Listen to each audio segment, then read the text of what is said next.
COCOBOD says it is working to address recent challenges facing cocoa farmers. The assurance comes amid mounting pressure on COCOBOD and the government to pay farmers for beans supplied since November of 2025.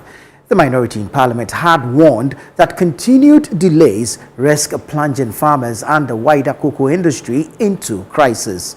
More in the following report by Daniel Sakite.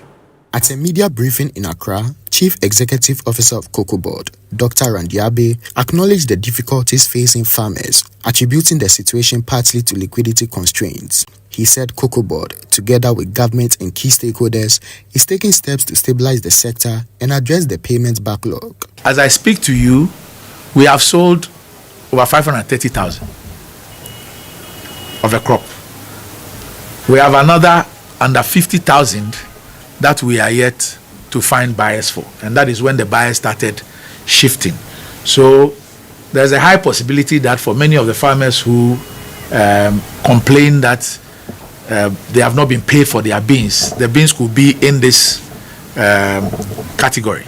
And then for those who also complain that their beans are not being bought, it is also because the buyers now find our beans as too expensive, and therefore they have shifted because these are business decisions. And so we have been consulting widely with our sector ministry, the Ministry of Finance, and then government itself. And like I said, we appreciate what the farmers are going through. We know that these are very, very difficult times, but we appeal that they keep faith with us. We would find a solution very, very soon.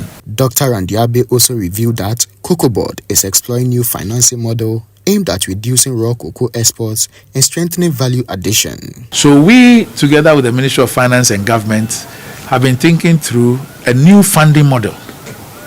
A funding model which also will not make us be obligated to sell our beans raw.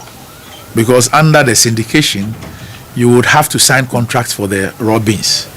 And that is what you use as a collateral.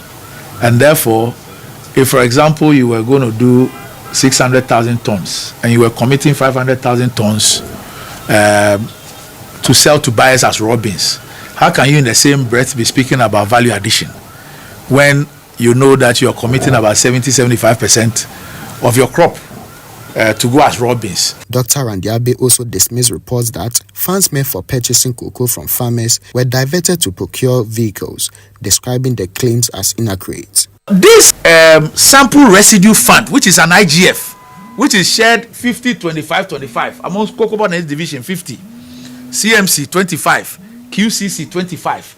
That is the money that I said that, look, you guys have written all these requests to us. If there is this IGF, then we might as well apply it to improving your fleet.